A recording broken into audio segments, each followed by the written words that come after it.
Yeah. So I guess the last thing we're going to get into is what we've been watching lately, man. Because we don't just watch the classics. You know, we watch modern films. Look, hopefully we'll stumble into a classic. You know, so that's why we got to keep aware, keep sharp, and plus, man, sometimes I see things that are coming out now that remind me of the classics, or you just see people, new ideas or new takes on a classic, or just want to see a good film in general, man. I love going to the movies, man. I like seeing films that are inspired by and pay homage to the classic films, not like an official remake or reboot. You know what I'm saying? Yeah. Just something that draws inspiration from it. You know what I'm saying? Because you see a lot of that nowadays. Because everything is pretty much an inspiration or a readaptation of a concept that we've already hit on. The movie's been out since the 20s. Yeah, man. So what do you want to start with, man? I'll go ahead and start with my B-rate gem that I saw a couple weeks back. It's called Arena Wars, and it was on Hulu. And this is not a super great movie by any stretch of the word, but I love the subject matter and the concept because it pretty much is a carbon copy readaptation of Schwarzenegger's The Running Man, which we just did on the classic. We just reviewed that not too long ago. We gushed about it. It's really, that movie was really good. And what I liked about this one is it had all the heart necessary to do a film in this likeness. You know what I mean? Like, the acting was good. There were some familiar faces. Most notable was my man, what's his name? Robert Lasardo. You know him if you saw him. You also got Eric Roberts, had a little cameo in there. But pretty much, like I said, it watches just like The Running Man, where you have these, it's in a super futuristic reality where this TV show is the main thing popping, and the contestants are criminals, are convicted felons that are fighting for their freedom against these supercharged, out of this world gladiators in these like crazy settings. What separates this one for me and why I'm bringing it up is because of the look of the gladiators. Like, they have this like super goth steampunk look. Like, there's this one dude, he kind of comes in the building and he looks like Bane. He's got all these like tubes going through him, and he's wearing this suit that keeps sounding like you're starting a lawnmower. And every time that happens, bro, what he's doing is his body is like regenerating, then recycling, reusing his adrenaline. So it's like every time you hear this recycling, that's crazy. Yeah, so he's just all the way juiced up without taking roids. It's his own body's adrenaline. It's repurposing his own adrenaline. There's another one that looks like a crazy clown with these knives and stuff. So they put a lot of their energy, and I'm sure a large part of the budget, into the look of these gladiator characters. And then they're in like this crazy, nasty, looks like it stinks, just wet, damp, gross little environment as they go through these corridors. Like, it kind of, I don't know if anyone's ever seen the Sweet Dreams video, Marilyn Manson. It's a creepy video, kind of like a horror movie music video. Scared the shit out of me when I saw it the first time when I was younger. But this looks like that setting, and these gladiators look like something that would have originally surfaced in that video. And they really sell the gladiators because like they're like supposed to be the worst of the worst criminals. They are criminals as well. It's like, and it tripped me out because the way they give out time, it's like, yeah, such and such gladiator, he killed 87 people in a mass shootout, whatever, woo woo woo, and he's serving 2,000 life sentences. It's like, what? Who? How long are these people living? You're giving them all this time. But that's pretty much it. And then of course, you get your hero who is he's a criminal, or he's convicted, but he actually didn't commit the crime, and he's fighting for his freedom only because they kind of forced him, because people are like tapping out on the show once they start ringing off the list of what these other criminals that are fighting for their freedom did. It's like, it's kind of hard to root for somebody that's a convicted rapist. Like, I don't want to see him get his freedom. You know what I'm saying? They're like, yeah, he's convicted for 8,000 years because he raped 45 women. It's like, well, then you want to root for the gladiator. You're like, oh, they're both bad. So people were tapping out on the show, so they did this to kind of get more viewing. So it was overall, I do suggest giving it a watch. It's on Hulu. It's if you like Running Man, you'll like this one. Just like I said, the killing is a lot more intense, but it's worth checking out. All right, that's what's up, man. Arena Wars. All right, so first one I'm gonna start off with. I did watch a film called Havoc, and this is pretty cool, man. This is on Netflix. And it's a crime action film. And what's interesting about it, we've got director Gareth Evans. So he also did The Raid. But this film stars Tom Hardy.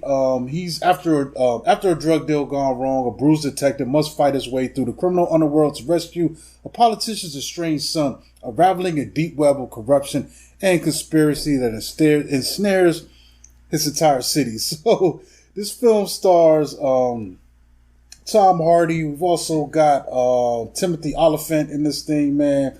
Forrest Whitaker.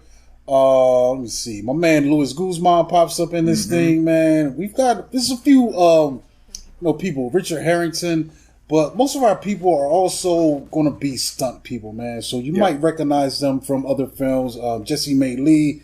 But our main characters here, Tom Hardy, Oliphant, Forrest Whitaker, and Luis Guzman with the assist. But these are our main characters in this, and they kind of cross paths. But what I like about this film is just the style that it was presented. It's not rewriting the book, I don't think, in any way. I mean, the story is kind of contrived. I mean, we've seen these things done before, a few times over the years. But what I do like is the style, man, and I think that makes this thing worth watching, man. We get this really gritty, almost classic, chunky film grain look to this thing, the way it's filmed, the cinematography. Yeah, definitely. There's some interesting choices with some of the environmental stuff and some of the action scenes. Like, it opens up with like a truck heist gone wrong. Yeah. And it's crazy, man. It's just a lot of action, a lot of camera movement. And then you get into the fighting, and it's just a really wild, hyper realistic world, man. Like, a lot of these guys know some martial arts. And they're busting ass, man. Yes, really violent, really gory, really graphic.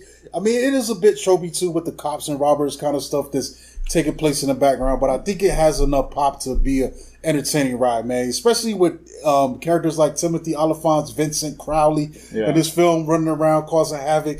Forrest Whitaker, I feel like he's the same guy from Godfather of Harlem in this film. You know what I'm saying? In a way. But Tom Hardy's pretty solid, man. I even like how they have Tom Hardy's fighting, because they don't make him a ninja master. Yeah. He's using regular moves that a guy like him could pull off. It's just using his wits to still be able to hold his own in these fights. I like it because, cool, like you said, they got this hyper fighting going on. And he falls in line with that. But yeah, he's definitely limited. But you can see that like everybody knows how to fight this way in this world. Except Luis Guzman. He don't fight. He don't get a chance to fight. And one thing I did like about Tom Hardy is the way they made him look. Like, he's a dirty cop and he looks really dirty. Like, he looks unshowered. You know what I'm saying? Like, it's like, damn, dog. Like, this looks like a dirty world. I feel like this movie's taking place in the bottom of all the shit that Blade Runner's flying over. Yeah. You know what I'm saying? And all the water is rusty that comes out the shower head. You know what I'm saying? It's just, man. Yes. I enjoyed that film as well. Like I said, mainly, the good acting, good fight sequences, but I like that world, the way that it was shot. That was the standout really good, of the film. Really, really cool. The next one I'm going to go ahead and bring up is The Woman in the Yard. And I was really excited to see this one. I did not get to see it in the theater, but I'm glad that I was able to see it the way that I saw it. And pretty much, his story is cut and dry. His family, they fell on hard times, and they wake up one day. At first, you see the mother wake up. She's got a broken leg and everything. And then you see that her two children, the older son is kind of like now took on this caretaker role to his younger sister, and also helping the mother out because she is unable to move around, easily, because she's got this big broken leg going on, crutching around and everything. They wake up this one morning and look outside, and there's just this woman dressed in all black, almost like as if she was dressed like a cross between like a wedding and a funeral. So she's got all black on, but she's got the veil covering her face and everything, just sitting there chilling. And this is a farmhouse, so there's nothing around. No car next to her. You don't know how she got there. She's just there. And that's the crazy part to me. At least from the trailer, it's like, yo, who this like, chick just sitting in my yard? Like, was that chair already there, or did she bring her own? I guess she brought it. Like it was like a fold out chair. You know, it's like, but you would have saw her walking up. You know what I mean? So it's wild. And then so as we push through the film and stuff, she just kind of keeps getting closer to the house and everything. So this film, like, I really, like, it sets the tone with the tension building out the gate. I was locked in.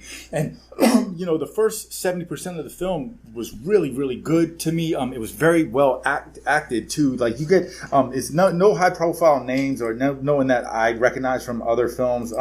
You got the woman who was played by Oka Wasali. I know I butchered her name. I'm sorry to death for that. But then you got Danielle Deadwyler playing the mother, and then you got Peyton Jackson playing the oldest son. The most recognizable guy to me was what's his name? Russell Hornsby.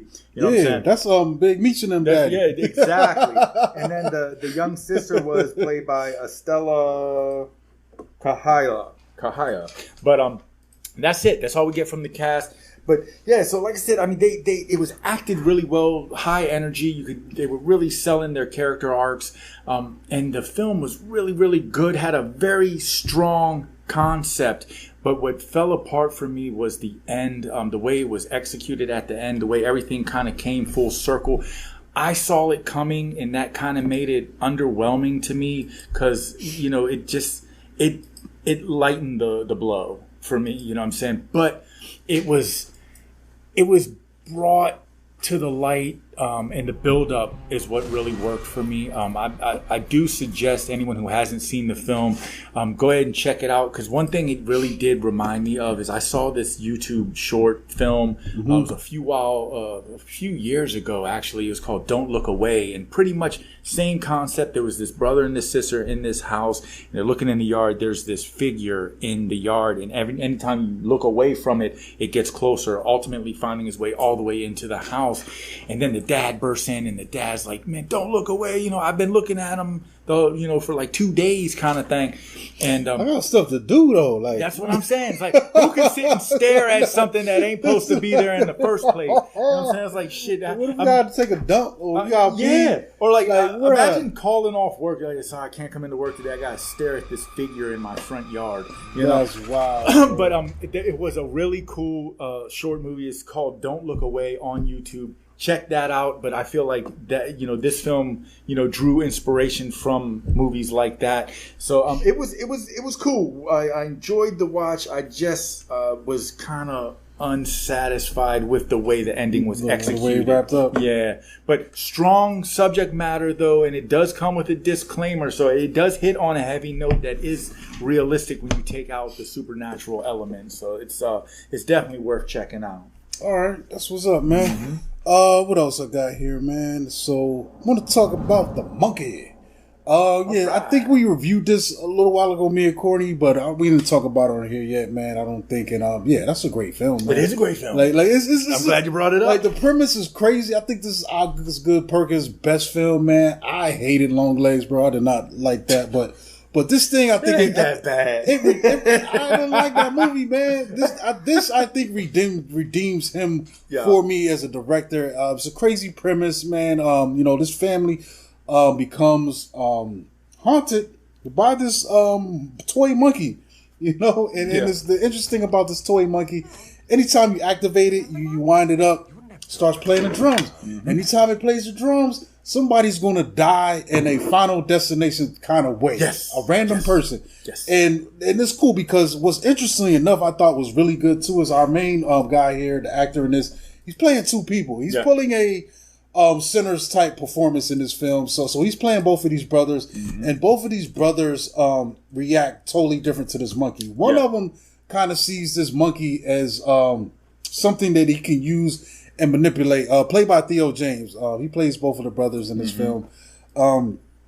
And it's cool, man. One of them is like, yo, I'm gonna use this to, to sick this on my enemies or manipulate things around me. And the other one is just trying to keep it from other people from finding out about it and taking advantage of it and unleashing this hell on Earth. But it's a fun movie. It's got some gory deaths in it, but I think it has a really healthy dose of dark humor in this thing. Yes. It's fun. It keeps it going as the plot unravels and these characters kind of, everything comes to a head. It's one of my favorite things that I've seen in the theaters, this past year. So far. I'm with you 100%, especially when it comes to the horror aspect. And, I like that they took the lighter approach. The comedic value that this film has, what I'm saying? It kind of waters down the gore aspect, the way that these people are getting killed. Because it is really rough. If they were to take away the funny, it would be pretty gruesome. And just the concept, what I'm saying? It's just something about that, like, what would you do if you were given 3 wishes, like that genie element? This one kind of has that, and they really push the pedal, and then it comes down to morality between the 2 brothers, what I'm saying? And everybody knows that when it comes to family situations, it's not always peaches and cream. You don't always get along with your siblings or whatever the case may be, and the fact that they both just have completely different intentions when it comes to the monkey being fully aware that they know what it can do. It's super dope. Super dope. Yeah. Really great film, man. Yes, indeed. So I'm the next one that I saw. I'm really excited to talk about this one, man. Was The Rule of Jenny Penn, which it was dropped to us about a month ago on Shudder. And this one, man, I had to double down on this one because it was just it was jaw dropping watching it the first time. And I had to sit down and watch it again, just conceptually. So it's kind of like a face value film through and through, like where you get this guy who was a judge, and he has a stroke, and then he has to he's unable to take care of himself independently, and he doesn't have a family that's willing to take care of him, so he has to go into a nursing home, and this nursing home is being terrorized by one of the people that are already living there, who's played by John Lithgow. And he is he's a bully on the yard, man. He runs around. He's got and plus he's a big guy, size and stature, so he's already menacing. He's probably taller than Vinny D. Absolutely. And he's got the intimidation factor when it comes to size and stature, but what was really creepy is he runs around, he's got this little puppet, a baby puppet with no eyes, and he, like, in his mind, this character or this puppet that he wears is actually like a living kind of thing, you know what I'm saying? Like, you answer to Jenny Penn. Jenny Penn puts these rules down, and like there's even this part where he like when he's after he's done bullying you up, he'll put his wrist out and be like, now kiss Jenny Penn's ass, kind of thing, which is his wrist. It's like, dude, this is very tripped out, conceptually. But where the film like really excels is its shock value. Like when you're seeing the things that are happening, because of the subject matter. Like, fact of the matter is, we all get old. We all get older, and some of us are thrust in a position where once we are no longer able to take care of ourselves, we have to go in these assisted living homes. And, I might just walk away and never come back. That's what I'm saying. Like, yeah, right? Just walk into the woods. Because the thing is like, if you're put in that position, you don't have a choice. Okay, you're gonna have to go. Choice. You got yeah, you do. But we're not gonna talk about that. Okay, so you get put in one of these places because you don't, for whatever the reason, whether it's a family thing or, whatever. And then, but the thing that you cannot control is who is in there with you and how these people are being regulated, or, how, like what they're being able to get away with. Some people are more able-bodied than others, you know what I'm saying? And like, imagine somebody that's in there that they can't see, and then, they might get messed with in certain ways, or someone that is unable to move from the neck down, things like that. So it really... It's like beefing with your celly and they can't do nothing. Yeah. So with this one, what it ultimately does is it becomes a siege film as this dude suffers from a stroke. So he's not only is he trapped in this environment, but he's trapped within his own body. You see what I'm saying? Yeah. So and this Jenny Penn dude is like, he knows this and he's messing with this dude. So I mean, I'm not gonna spoil this, but man, I strongly suggest watching it because I mean, like I said, conceptually it is real time relevant and realistically scary. Okay, it puts a lot of thoughts in your mind. And the thing of it is we get John Lithgow. He puts this film on his back. He shoulders the load. He gives a great performance because the thing about Lithgow, I mean, he's lovable in Harry and the Hendersons. He's a nice guy, but the films that he stands out in most with me is when he's giving a performance of someone who is crazy or someone who is a villain, and he's giving us both in this. He's a crazy villain. And he's old, and he's supposed to be nice, and he's not. So it's really wild seeing this. But man, it was just it was such an entertaining film. Like I said, just the shock value of it. It was just wild. Like I said, it was almost like jaw dropping. Seeing this film when it starts from the beginning to the end, how it ends. It's just like, man, wow. Yeah, Cornelius gave it a good review too, man. He said he liked this one a lot, man. So make sure I put it on my list to check out. So what do you got, man? Next one I got, I'm really excited to talk about this one. It's a film called The Electric State. It dropped on Netflix a few weeks back. And first things first, I mean, this thing has an all-star cast through and through. Front running with Millie Bobby Brown and Chris Pratt. But then you get Kwei Hoi Kwan, you get Stanley Tucci, you get Anthony Mackie, Woody Harrelson, Jason Alexander, Michelle Yao, Juan Carlo Esposito, Giancarlo, there you go, yeah. Don Pollo from Breaking Bad. I mean, amongst others, there's just so much talent in this film through and through. And the thing of it is that, I like films like this that put you in a time capsule and take you to a certain time. This one does that for the 90s. From the music that's playing in the background, the soundtrack, the clothes, the lingo, and they do that well. And what really works for me is the story, this concept, because it emphasizes how humans are dependent on computers, where we live in a world now where robots have become built and made to be service providers to humans for all kinds of things. They're not just a maid service or something like that. I mean, these robots that they invented, it's like they almost put humans in a position to not do anything for themselves, And what ends up happening is the robots, they get fed up. They're like, dude, we are more than just service providers to these humans that are just pretty much just wearing us down, using us, treating us just like we are nothing, like we are just robots there to do your bidding. And so what ends up happening is there's an uprising with the robots, and then the humans and the robots go to war.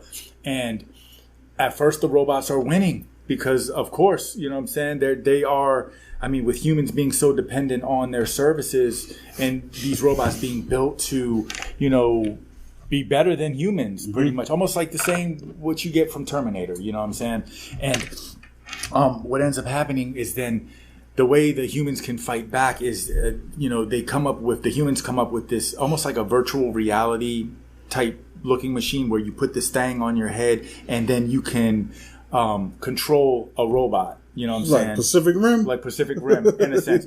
Yeah. And, but the thing is that of course the humans, they win the war, but then what happens is the humans become so hyper fixated on this zombified state where they want to live in their virtual realities. They don't want to live in their own realities anymore. So you got people like just in the streets, just wearing these virtual helmet things, just kind of vegging out, on the streets, like not living their lives, or people that just only can live in the past, because their reality is just so unappealing to them, what I'm saying? So I thought that was, like, for this to be a lighthearted film, that was some heavy subject matter that is actually things that people need to kind of take a look in the mirror and see where you're at in your life now. Like, are you living more in the real world, or are you living in a shell in your own reality that you've created through all these technical advances that are now laid out in front of us? You know what I'm saying? So that was kind of like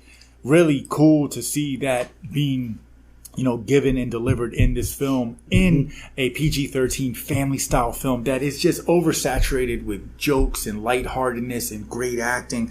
But what really stood out to me was the special effects, the look of these robots. It's amazing. They don't look CG.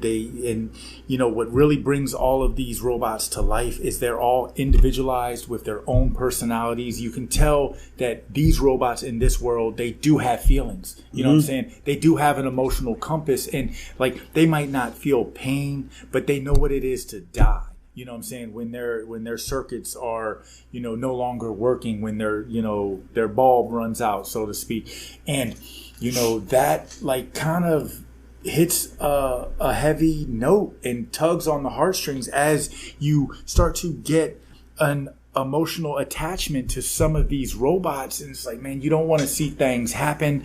My favorite personally was the baseball robot. Like he's out there. He pretty much was like what you would get if you went to the batting cages. But he had personality. So he spit baseballs at you and stuff, and you can hit him. But he also totes a bat. You know what I'm saying? So I don't know what his full functionality was when he was built, but he plays a significant role in this film, with what he brings to the table as the film progresses. And what you get from Woody Harrelson as Mr. Peanut, he's kind of like the leader of the robots and stuff. And they just kind of have them living almost like refugees or something, like the same way that the aliens were treated in District 9. That's how the robots are now being treated in this world where they're fighting for their survival and stuff. And it was just such an entertaining film and very fast paced. It's about 2 hours long, a little over 2 hours, but it plays fast. It hits heavy.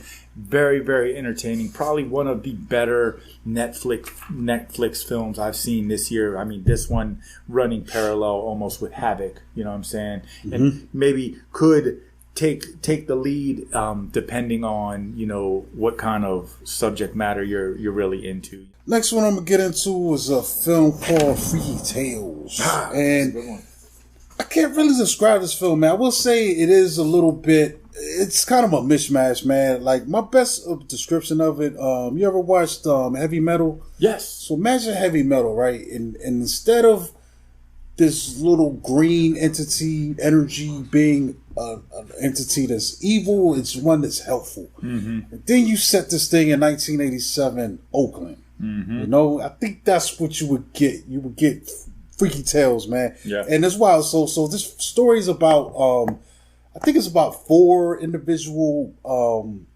areas that this film covers. Is broken up into 4 chapters. 87 Oakland, 4 groups of characters, because some of them are solo characters, some of them are groups. So we got 2 kind of punk kids. They're trying to battle these skinheads. You got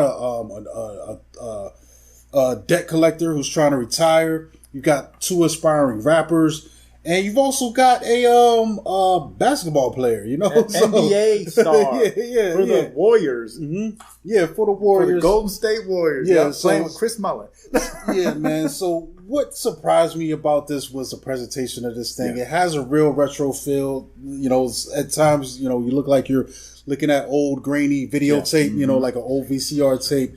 And it's just so cool, man. It's so Oakland. It's narrated by Too Short. That was dope. Which is crazy. At one point, our group of rappers, they actually battle him in one of the scenarios. But this thing is really good, man. This might be probably one of my favorite films that I've seen lately, man. Yeah. It just has so much, to offer. Especially, like I said, it mashes up so many genres. At one point in our first chapter, this battle with the skinheads starts looking like, reminds me of Scott Pilgrim in a way when they start fighting, and it's just balls to the walls. I really do like what's the name story played by Pedro Pascal, the debt collector. That gets kind of deep, man, and this is really cool just to see them playing around with so many genres, because you're jumping from something that's fun and campy to something that's like serious crime territory. And then they get a little fun again, with the rapper stuff, and then.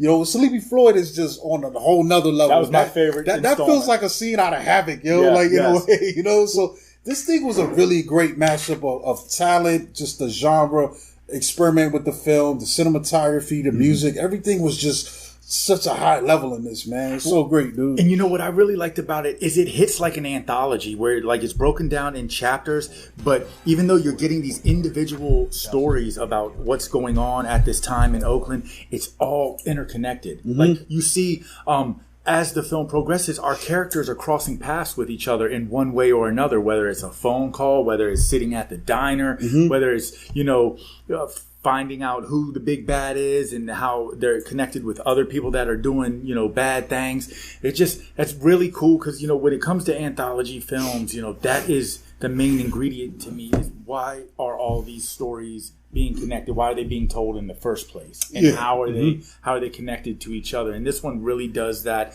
Love the last installment. What you get from Sleepy, like you said, it is just all the way revved up action, and it's really cool because you know what? This kind of has like a Sin City feel to me as well. Yeah, Sin City. It's like comic booky where you can tell it's a hyper reality, but still is carrying a realistic tone. Like when I watched it with my daughter, and afterwards I was like, these stories, I would not be surprised if they were inspired by or taken from actual events that happened in Oakland at that time, and then they of course sprinkle their movie magic all over. It's cool because even the Sleepy Floyd stuff is sprinkled in with the playoff match. Yeah, it was the Lakers and the Warriors. That's what I'm saying. You know what I'm saying? Yeah. and they're reanimating parts of that game, that happened on the night when that stuff happens. Yeah. Or even the punk rock scene. I mean, this is when that scene was heavy in that area at that time. And I mean, you could easily see now, of course, what we get on screen and what we see in the way it happens in this movie might be a little over the top, but I mean, you could easily see, this kind of encounter happening at that time, and these kind of brawls and battles happening in the streets as it spills over. You know what I mean? Yeah, it's cool, and even just the overlap, man, because there's that one scene where the skinheads drive by the two rapper girls, and they're like, "Fuck you," and then the punk rocker girl has their back, and then boom. And then later on, they actually give Sleepy Floyd some intel to help him with his situation. And you know what I love is how we're able to bring this all the way full circle back to the Monster Mania convention, because two of the stories, the two punks just came out of the movie theater. The two rappers just came out of the movie theater, and they saw what movie? Lost Boys. The Lost Boys. yeah. So that was cool, man. Yeah, it's a cool flick, man. It's definitely one worth, I'm definitely going to watch this a bunch probably this year, man. That I kind of know the story, just put it on in the background. Look for different stuff now. There's some cool cameos in this, man. Yeah. One of my favorite actors ever pops up in this, and you're like, how did they get him for this, man? And even Pedro, man, that was a big get. It's probably, didn't take long to film what was going on, but that adds a lot of gravitas to this movie. Him being in this thing, man, it's really dope, man. Definitely check it out. You can get this one now because it didn't get a theatrical release. I would have liked to have seen it in the theater with a crowd, but you can rent it now, or you could buy it outright too. I don't know if it got a physical release yet, but I look forward to that if they do, man. I wonder if they'll get into the details of how they put it together. But this is a really, really fun film, man. Yeah, definitely. I thoroughly enjoyed it. I'm like you. I'm going to watch this one multiple times because there are extra Easter eggs, things that you just didn't catch the first time because you're just so overwhelmed in the best way possible with everything else that's happening, what you're seeing. And there's great music in there too. All that late 80s classic, Oakland hip hop. I love that scene where there's like a pivotal scene where Pedro's about to do something that he can't undo. And that the little kid walks up to him trying to sell him a tape, the little hustler. And I'm like, this is awesome. And the little dude had some game. Yes, he did. He's like, everything you want is on this tape. There's no way you could have said no to buying this tape, man. He's bringing up relevant artists at the time, hip hop wise, soul music. He's even like, man, if you're into that heavy metal stuff, we got some Metallica on there too. I almost wanted to pause the screen and see what was on the tape because he hasn't written. It's old school. It's like a cassette tape with every song written out. But there's at least like 20 to 30 songs on that tape. Yeah, it's crazy, man. But I think I'm gonna wrap this up, man.